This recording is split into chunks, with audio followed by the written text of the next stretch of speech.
Hey, my name is Evelio Matos. I host a podcast called Packaging Unboxed. My talk was called The Last Big Thing, which is basically that this is the last, AI is the last big thing that we're going to create as humans without the help of some kind of an algorithm. Because AI moves so fast and it changes on a day-to-day basis, I changed my entire presentation because so many new things have come out.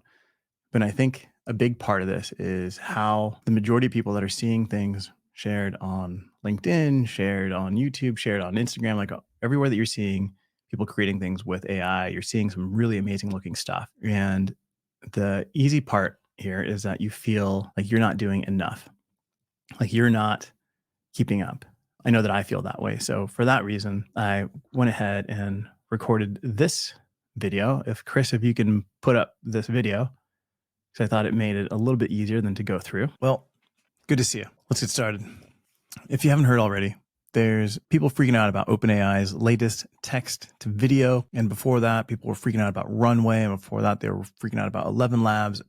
Before that, it was Kriya. And before that, it was Midjourney. And there's like a million other apps out there. People are freaking out about AI. And I know that it feels like you're overwhelmed, maybe like you're not keeping up. Maybe you can feel a little bit jealous because you see people creating some really cool things out there with AI that you're not capable of doing. I feel the same way. Now, here's the thing. Stop it.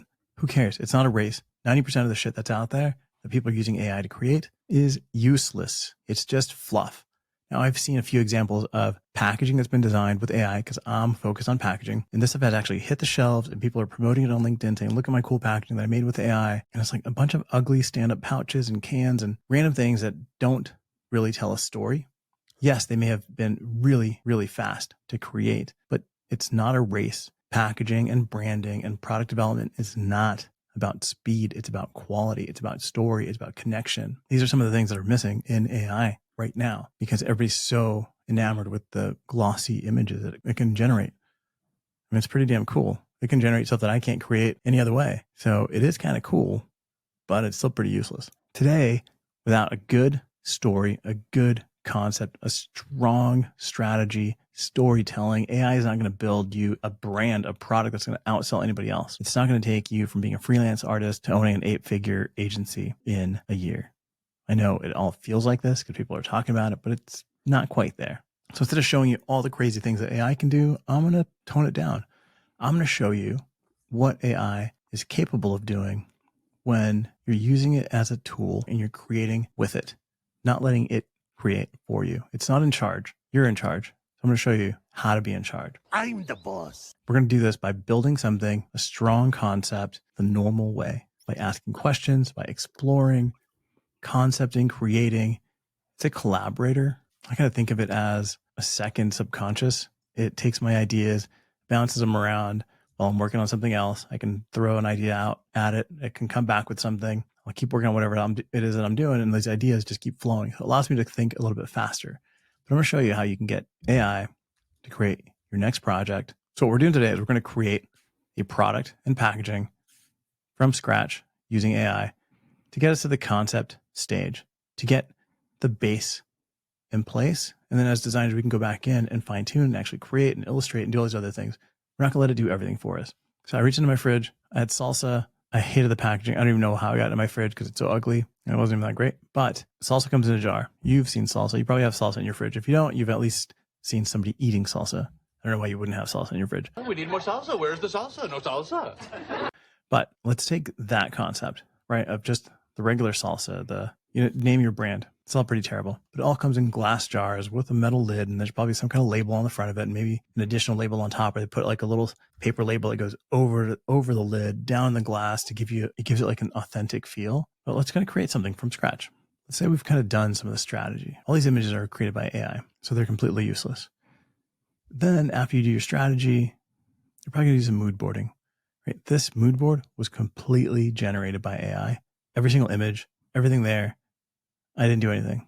But a client can come to you with this, or you can create something like that in the early phase to start ideating and showing and making sure you're on the right path. Then you go into sketching. What are some of the ideas here? How does that work? How do these guys come together?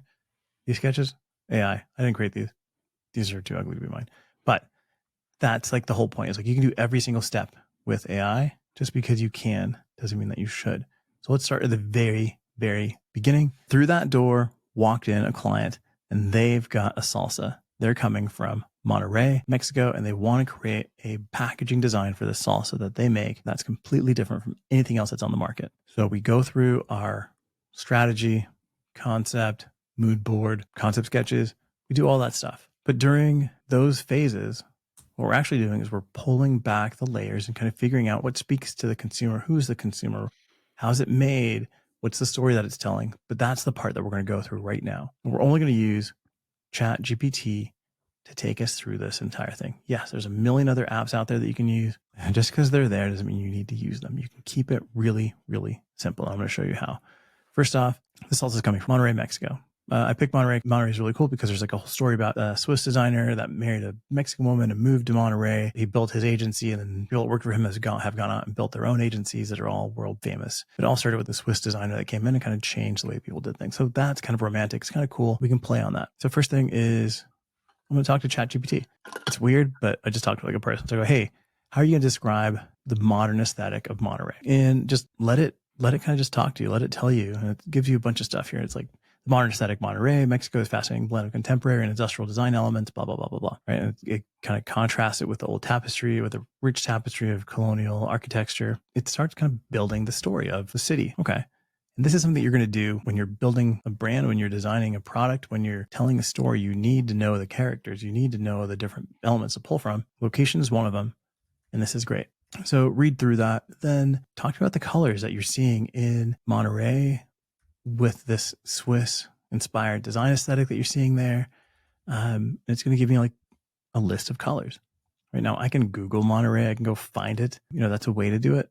But this at least gets the ball rolling, and maybe it's pulling things that I wouldn't necessarily see by Googling. Maybe I would see this by visiting. Maybe this is the next best thing because you're actually having a conversation. Then I would say, reach out to somebody in Monterey, reach out to one of the agencies, reach out to one of the other salsa companies. And obviously, if you're working with a client from Monterey that's building the salsa company, then, kind of dig in. Don't just count on AI to do everything for you because AI hallucinates. It makes up shit more than I do. So you can't really always trust it, but it's a good way to kind of speed up your process. All right, so we're going to dig in a little bit more. How would you describe the flavors there? Like how would you even describe the city to somebody that's never even been there before, right? And it's going to give you some information, right? You've got the carne asada that happens everywhere, the al pastor, but then you've got like all these little other things that it tells you.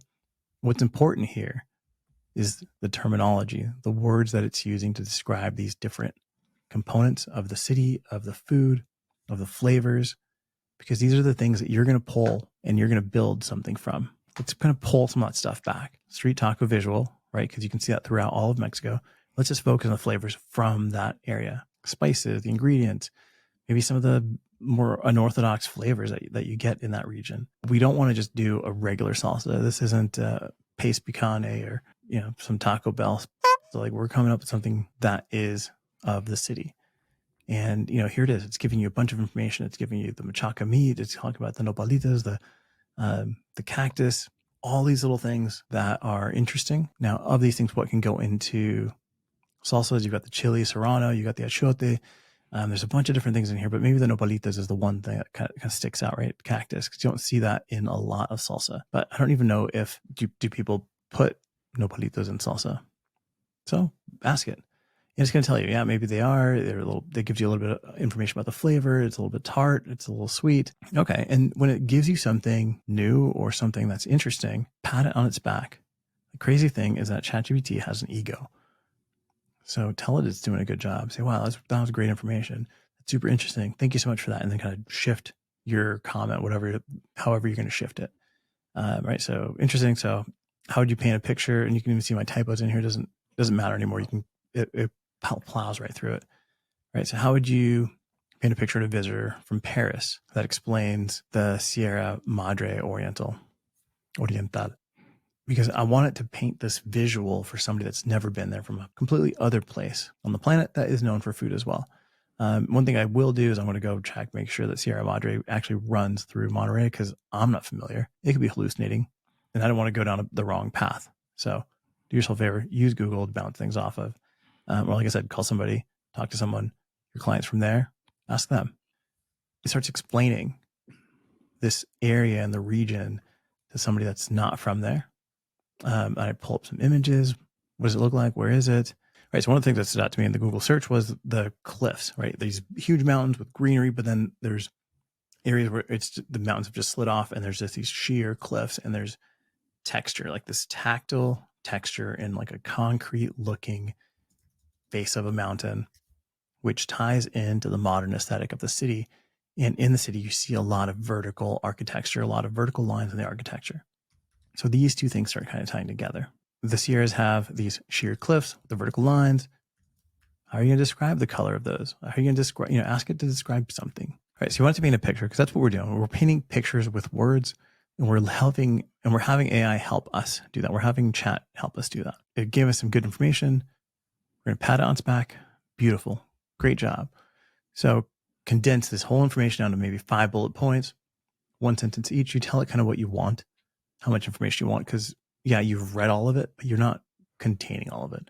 So have it pull some of that information and just kind of condense it. This is like a super long prompt here. It's, talking about the food, the mezcal, the beers, the flavor, the tanginess, the mountains, the fresh salsa, right? Like have it just give you, you put in all the things that you want, that you pulled from all the information before that you want it to kind of wrap up for you.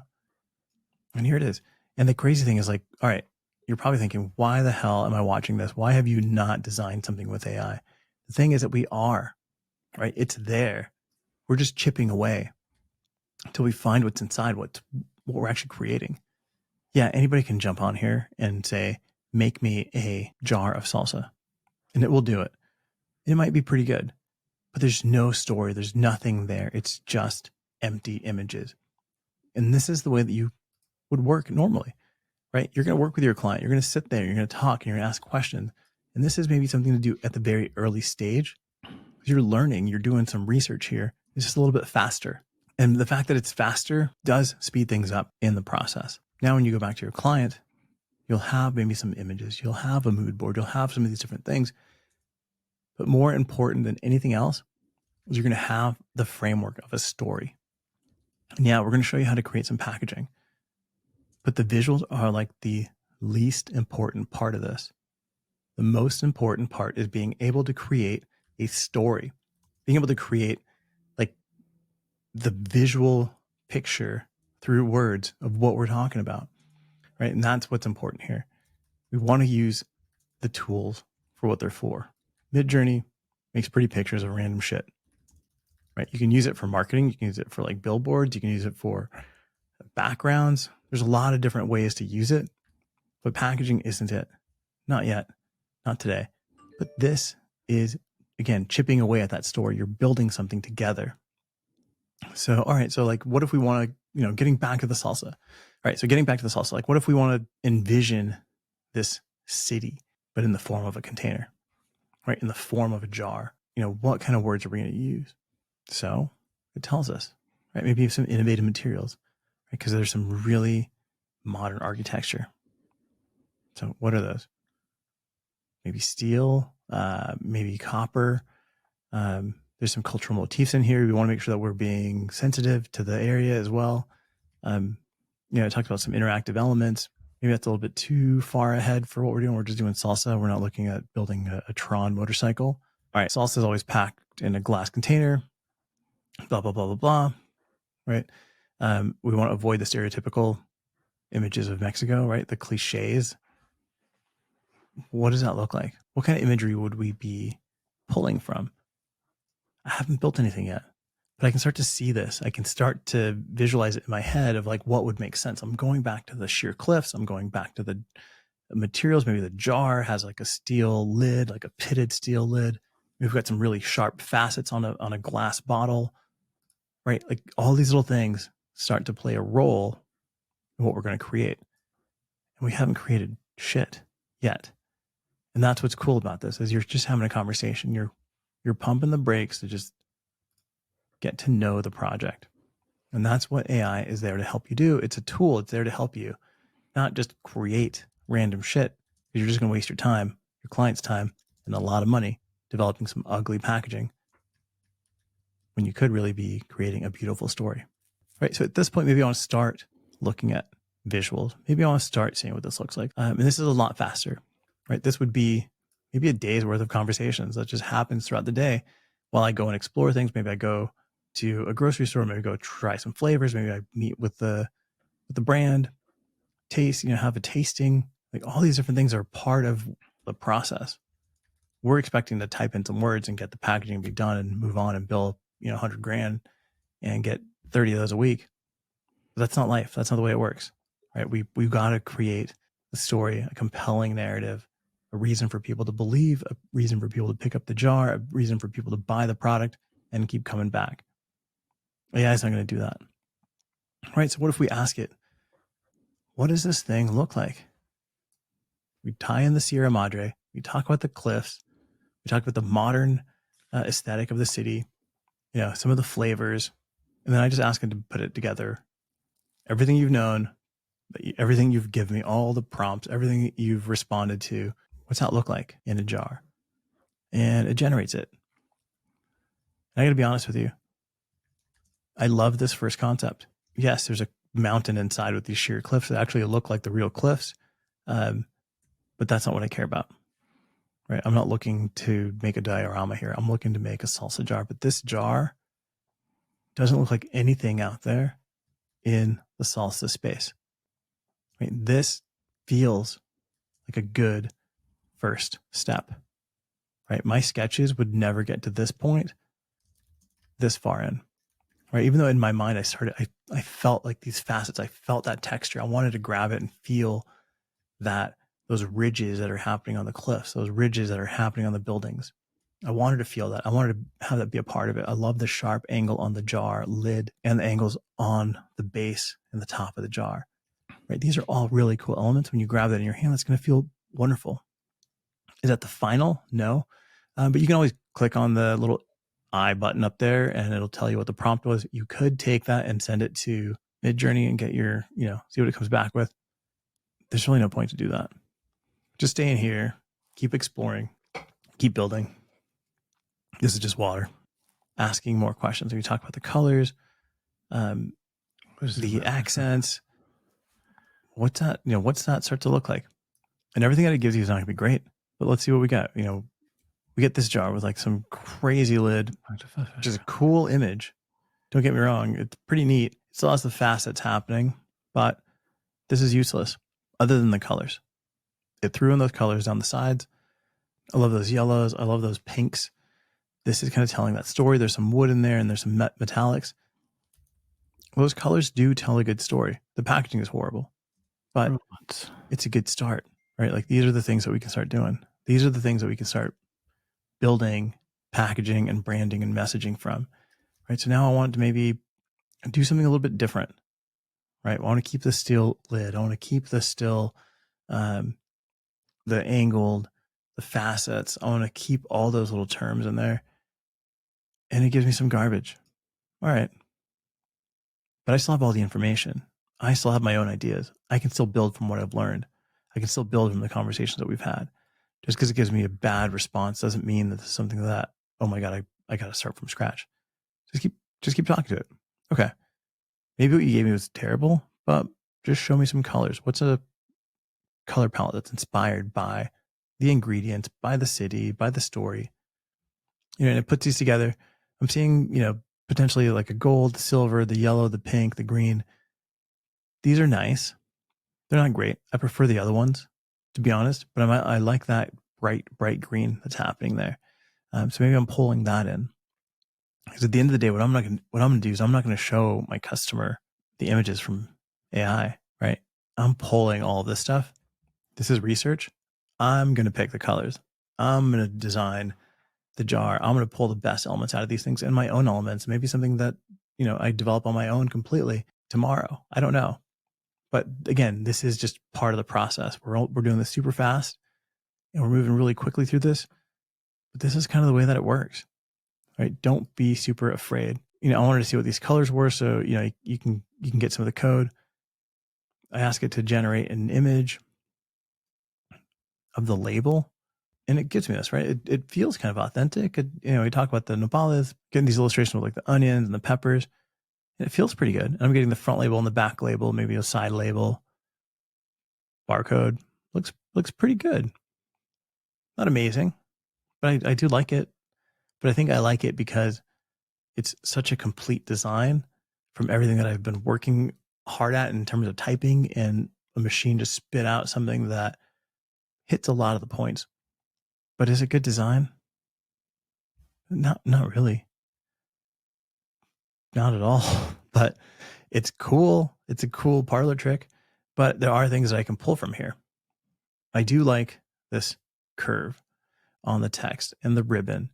Um, why do I like that? I don't know. Maybe I'm just feeling it right now. But again, it's not about what I like. It's just about what's right for the brand. So is that right for the brand?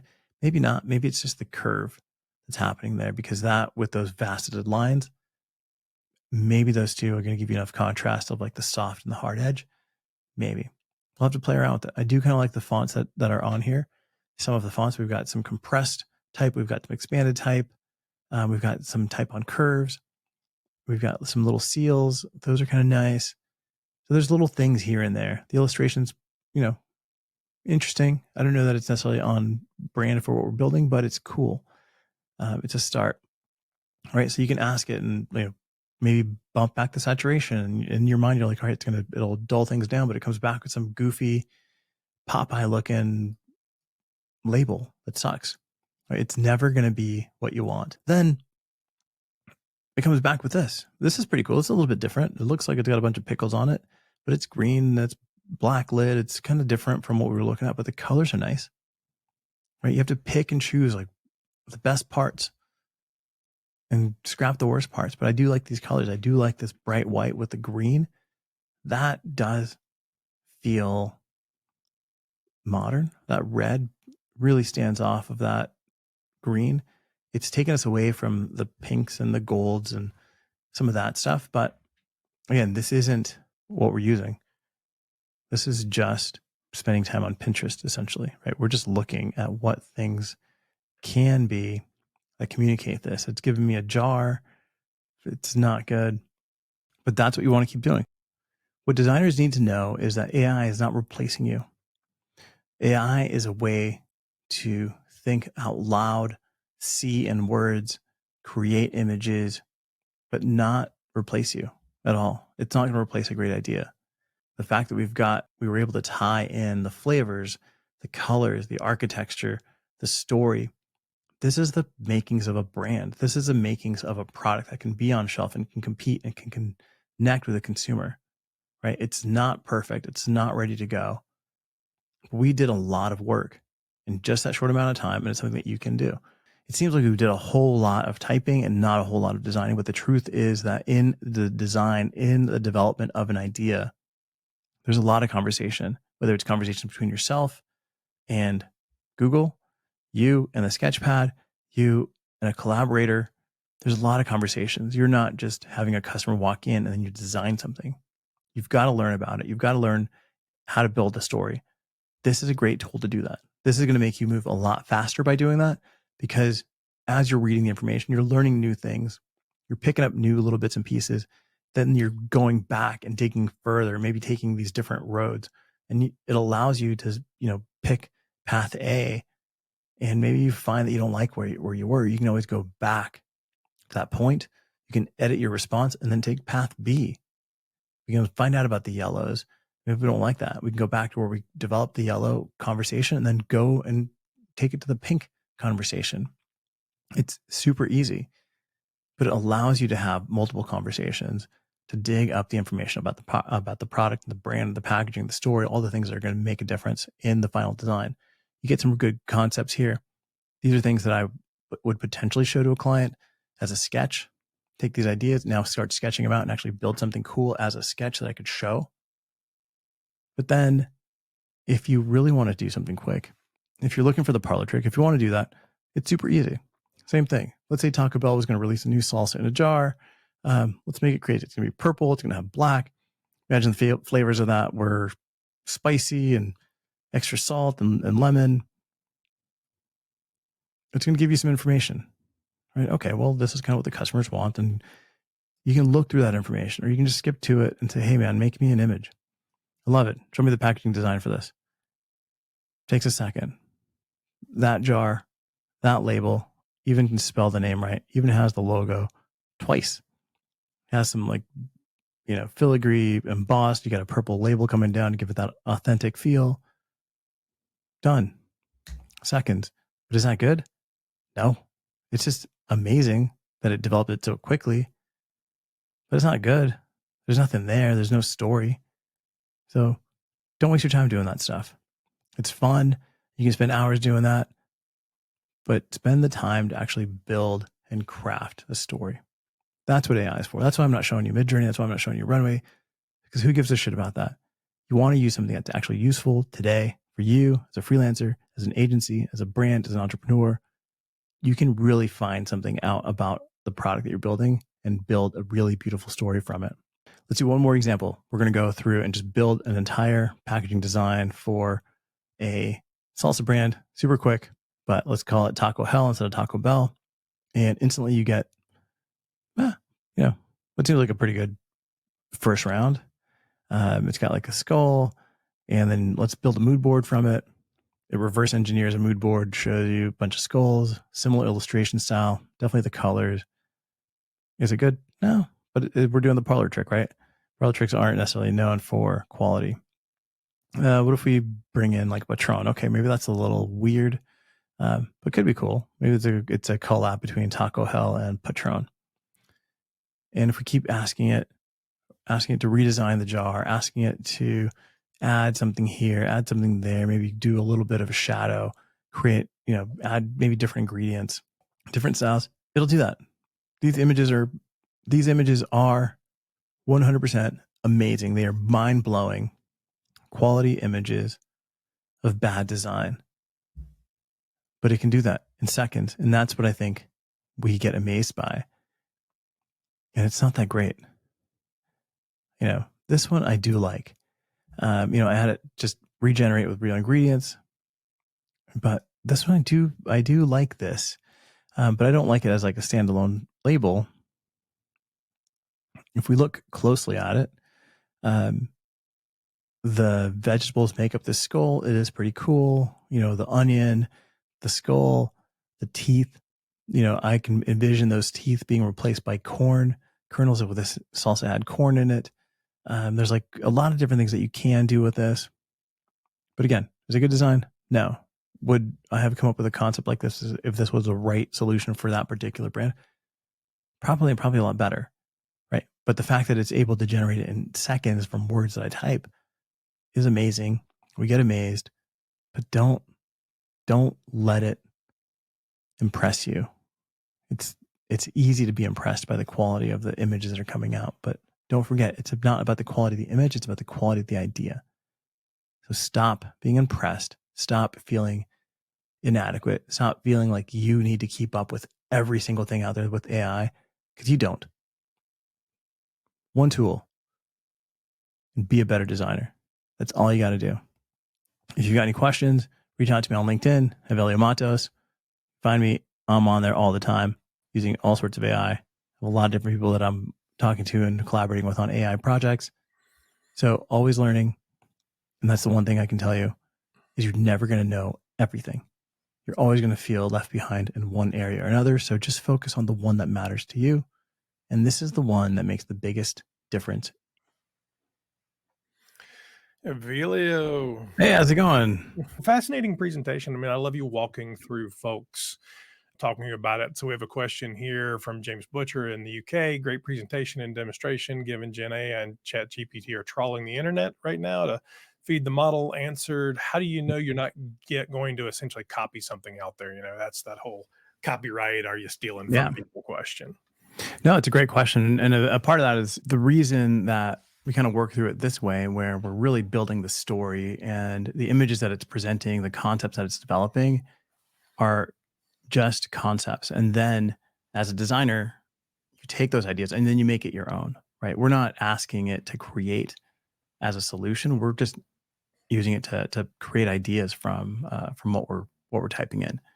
That's the biggest takeaway, right? But because I can get inspired. I can flip through a packaging book. I can look at Pinterest and I can get inspired by something there, but I'm not going to deliver the same exact concept. So it's kind of the same thing. We're looking for inspiration and guidance, but really guiding ourselves. Well, and honestly, I'll tell you, if an agency is presenting you images straight from AI, fire them. Go hire a different agency. The problem is that there are agencies that are doing that, and as a customer, and one of the questions that some of them have asked is like, do we need to tell the customer that these were AI generated images? That's internally as an agency, that's the challenge. Like, do we have to tell you where we don't tell you that we got it from Pinterest. We don't tell you that we got this inspiration from Google. Why do we have to tell you that we got it from AI? Well, and I think, I mean, you're exactly right. I worked in agencies. You're Mhm. walking through the process that an agency would do. So when you're paying Yeah. a designer or an agency to do this, you're paying for their expertise, not for moving the mouse around. And that's where people get lost, Yeah. right? Right. No, It's exactly. it's you have 30 years of experience and you went to school and you know the Mhm. category and there's all these things you're paying for. It's not about turning wrenches or moving mice. Yeah. Um, Lots of good comments. So Miss Katie Locke says, "This is such a great Oh, presentation. thanks, Thank you, Katie. Avelio." Rebecca from Canada, the Fish Agency. Awesome as always, Avelio. Thanks. Let's see what Stephanie has to say. Thank you, Avelio, for emphasizing that AI is a tool for inspiration to use to tell the story. It's about a collaboration. Great comment, Stephanie. And Mary Beth, super cool and so helpful. Thank you, Evelio. If you guys don't know Evelio and some of the stuff he does, when we do this Yep. for the rebroadcast, I'll include the links to his Packaging Unboxed podcast. And then you have a full-time day job. Tell us who you actually work for, Evelio. Yeah, yeah. So, I'm a VP of design and marketing at a company called idpdirect.com. And what we do is we manufacture luxury packaging. So working with a lot of luxury fashion brands in creating new packaging structures and designs and processes. And this AI conversation that you've seen is something that happens, almost daily, and walking these brands through like this process. Here's, as you're talking to a designer within a brand, they may have an idea of where they want to go. So let's just have that conversation with AI listening and chiming in, because it may take a turn that we weren't expecting and deliver something great. It may not, but it doesn't take any more time to have it in there, because you may find some type of innovation that you wouldn't have found otherwise. Well, and honestly, I want to sit down and figure out a set of prompts to write briefs with Yeah. because, better brief gets you a better product. No, exactly. And that's a big part of it. Like I'll put briefs in, and I'll do it with a client, where I'll put a brief into chat and I'll have it condense it down and just give me a 2 sentence concise, brief from this one. And it'll come back with like, 2 sentences, and you're there with the client and they're like, yeah, that's not it. And you're like, okay, well, let's go through it. Like, how did we get to this? How did AI how did chat get to this from your brief? And then you start seeing the terms that are being used, the way that they're wording things. And they may come back and say, you know what, maybe this isn't the best brief, or maybe we need to adjust the brief. And that happens before you even get started, because what happened before is a brand would give you the brief, they would build an internal brief, and then you would start designing.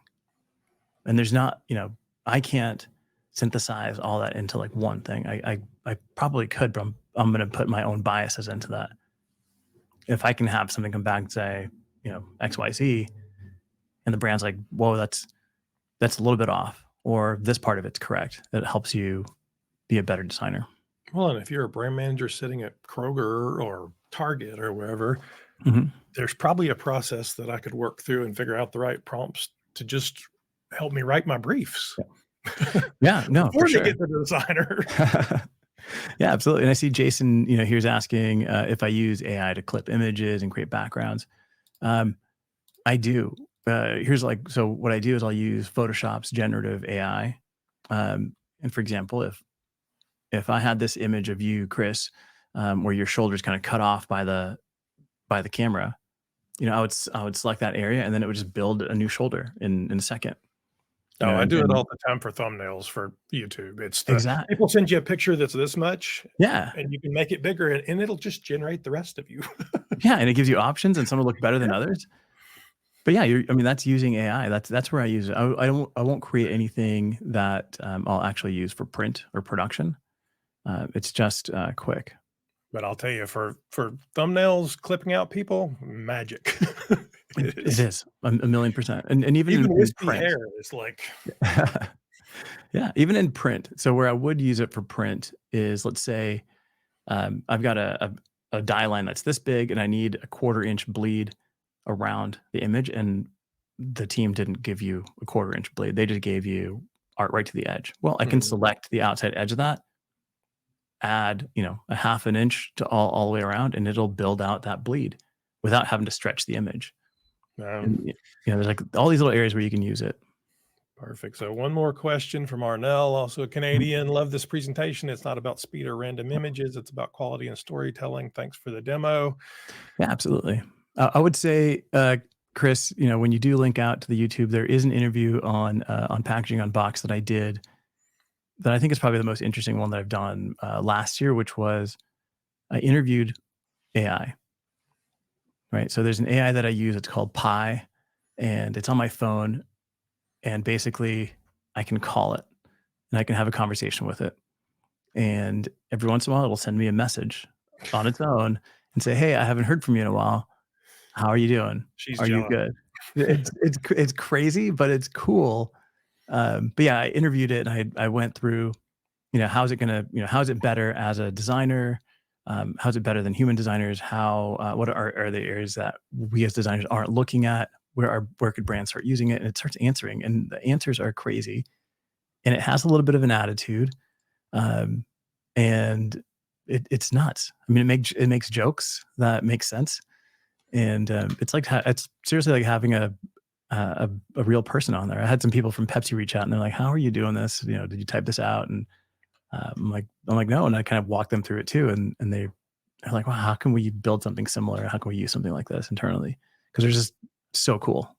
I mean, I know the one I used to generate was Hey Jen, Mhm. and I just got a note from them saying they can actually integrate through a bunch of different things. So, like if we have a new member come in, so Evelio Yeah. joins the Velocity Institute, and it'll send a note to Hey Jen with, and I've created an avatar of me, and it'll know Evelio, and it'll then create a little video, whatever I want it to be, and send it to you, welcoming you in Yeah. with your name, your whatever the content is. It'll create a happy birthday video. Like, all this stuff is just insane. No, it's insane. I see Jason asking restrictions on using AI generated backgrounds for commercial purposes.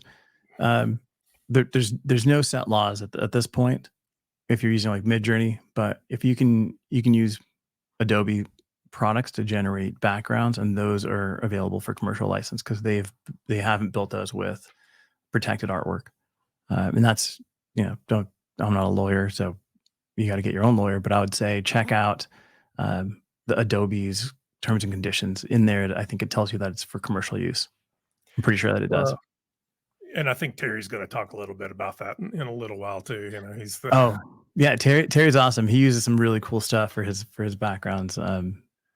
You're gonna oh, get a lot out of there. He's he's well, he's amazing. it's all changing a lot. So, well, thank you, Avilio. I mean, this has been fabulous. We appreciate you being part of this. Again, if you come back for the rewatch, and I'll send out a link to it, we'll make sure to put his links. If you haven't seen his podcast, please check it out, Packaging Unboxed. You're every week, and you're then broadcasting live with your buddies, with Corey and those guys on LinkedIn as well, right? Yep, I do a 7:30 a.m. Pacific Standard Time. We do a weekly Monday show where we just talk about packaging. We do on some unboxings and what's happening in packaging. It's a great show. We got a good audience there. Definitely check it out. Well, very good. Well, thank you, Avilio. We appreciate it. Perfect.